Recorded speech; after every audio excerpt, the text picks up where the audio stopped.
One of the best movements to master for pelvic floor health is a proper hip hinge. So getting the hip to move in a way where the head of the thigh bone moves back, and we can find lengthening in the glutes and building strength in the glutes. So frequently when I see people come into a pose like chair, they kind of tuck under and they might do a shape like this. And this is totally fine, but it's mostly quads and it doesn't access some length through the glutes. So we really want to find some length, and we can access our abdominals here. When we're here, we're kind of just hanging out. So the tailbone's tucking under, it's almost hip flexor dominant, hip flexor and quads. For women with pelvic floor health, they're frequently tight in the hip flexors and they need to find more strength and length here. They need to be open here in the back of the pelvis. So what we want to do is to be able to, eventually come into a really nice squat where we find length through the back of the pelvis. And we want to, and I don't say I have perfect form, but I do know that when I come down, I'm not rounding forward, and I'm not tucking under, and I'm not doing what we call a high hinge point, where we might hinge, where we initiate the hinge from the back. It's sort of hard to do, but it's where we want to keep the ribs stacked over the pelvis. And so as you come down, we really want the hip points to move forward, the tailbone to move back, and the rib cage to angle accordingly. What we don't want is this rib-hip disconnect here. So you can see how I'm both tucking under and rounding forward. And when we think about building glute strength, we might even begin with a single leg squat. And research has really shown that single leg squats are more effective than full squats in building glute strength, glute max and glute medius, more glute max. But we really want to find volume and strength in glute max. So if you look in the mirror and you have kind of flat butt syndrome, chances are you're jamming your hips forward and you're tight at the upper inner thigh bones, sort of close to your lady bits up in there. And you might even have this external rotation happening at the thigh bone. And if you come to standing, like join me in standing here. And if you think about drawing the thigh bones out, you can feel how it narrows here. There's this like puckering here. And we really don't want that as a way of being. And think if you're like kind of used to being in that stance where you're sort of tucking under, you have this little external rotation in the thigh bones, and you go to squat, your body's like really confused, like what am I doing? You might rock onto the outsides of your feet. You might do all sorts of weird compensation patterns. So I need to remember to breathe when I talk. Basically, we want to be able to access full range of motion in the hips. When we're moving, we want to make conscious decisions about where the thigh bone is headed, where the kneecap is headed, where the foot is headed in relationship to the thigh bone. We want to be able to move in and out of these full ranges of motion to be able to, yes, like sometimes you might not want a full hip hinge and you might want to round through the back instead of sending your sitting bones up and back. And that's totally fine. But without this conscious awareness, we're reinforcing patterns that are not helpful. So let's try this hip hinge, and we'll do it in that single leg squat, and we'll start small. And so what you might do is come to a wall and bring one foot forward, the other foot back. And we're going to think about moving the rib cage and the pelvis at the same time as we bend the standing knee. So we'll bend and hinge. I don't like that one. Take that part out, and I'll give you a better one facing this way. It's just going to be more effective. So let me step a little bit this way. And so what we'll do is we'll do that single leg squat. So I'm going to start with left foot forward and right foot back and little kickstand toes. And start with equal weight. So get the sensation that equal weight between the feet to start.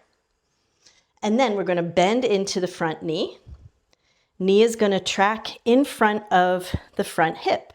So start there. Kneecap in front of hip, toes facing the same direction as the thigh bone. From there, we're going to continue to bend. And as we do, we're going to transition the weight, bring this back thigh bone to face the same way if it's not already. Kneecap pointed down, toes pointed forward. We're going to continue to transition our weight onto the front foot. Bend into the back knee. And as you do, we're going to reach the sitting bones back. Draw the sides of the waist back. Stay long through the sides of the waist. This is a lot of work. Eventually, you'll bring more and more weight out of this back foot and continuing to hinge. And I usually like to watch myself because, as I said, I don't think I have the perfect hinge, but I know where we have a tendency to go. So people will kind of go from a decent hinge to really rounding forward where it brings it all down into the hamstrings. And so if you have glute weakness, your knee might wonk all over the place and you might kind of avoid getting into the glute. So you really want to feel your butt cheek lengthen. And as you come down, we want that knee to track right over the middle of the foot. And maybe you find what we call a Shiva squat. Sometimes you'll hear it called Jiva squat. Shoulders and hips in line. Stay long through the sides of the waist. And you should feel it in your glute. And you can even test it when you come down to a bigger hinge. It brings it more into the hamstring and proximal hamstring. A lot of us have tension at that proximal hamstring, like that part right up there. And think when we turn out, and then if we try to go into a hinge, that's a lot of work. And so starting, let's go to the other foot. Start left foot forward. We're going to start with knee in front of hip bone. So sometimes we start with that knee too far in, knee in front of hip bone, toes facing the same direction. Start with weight stable, maybe to start for a couple of moments. Get the sense of it. Make sure your hips are square, shoulders are square. Find that sense of long through the sides of the waist, crown of the head reaching. And make sure you can breathe. And then we'll begin to bend. As you do, we're going to hinge forward just a bit. Transition the weight. Make sure those back toes are forward. We're really anchoring through the heel and the ball mound of the big toe. Begin to bend into the back knee to transition even more weight into the front foot. Collarbones broad. Breath really big. Maybe you bend more. And if you find yourself bending more, you'll feel it go down into the hamstring. So we really want to maintain that length through the seat.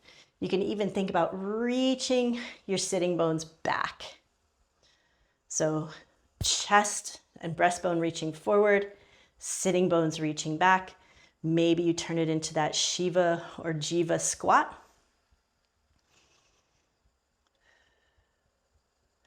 A couple breaths there. Make sure you're not toe gripping. And then rise. That's powerful glute work. To get started, you might do that a few times on each side, making sure you can breathe, making sure that you can do these movements, and you'll be able to get into it more quickly. So we start knee in line with hip, bend, hinge, transition. And it doesn't take that long, drawn out process to get there. We really want to get fluid in our movements. Transition, knee in line with hip, shift, reach back, back, back, back, back with the sitting bones. That might be coming a little bit too far forward, so I might try to lift up. Sides of the waist draw back. Maybe I lift up and keep reaching back. Maybe I continue to lift up, keep reaching back. Staying long through the sides of the waist. Transition. And you can even do little pulses for lots of power here. Doing this in front of a mirror is really helpful. Mirror, record yourself, and kind of notice, do I initiate the movement from the back? Do I initiate the movement from the core, which is really what we want. The core, we want to zip up through the low belly and reach the sitting bones back. And then thinking about where you bring the weight in your feet, and you can play with it. When you come into this stance, are you rolling out? Are you rolling in? What's happening in the body? Bringing these awarenesses is incredibly important. And don't forget to breathe. So if you're talking while doing this, you need to remember to breathe. So let me know how it goes in the comments, and I'll do a full class a little bit later.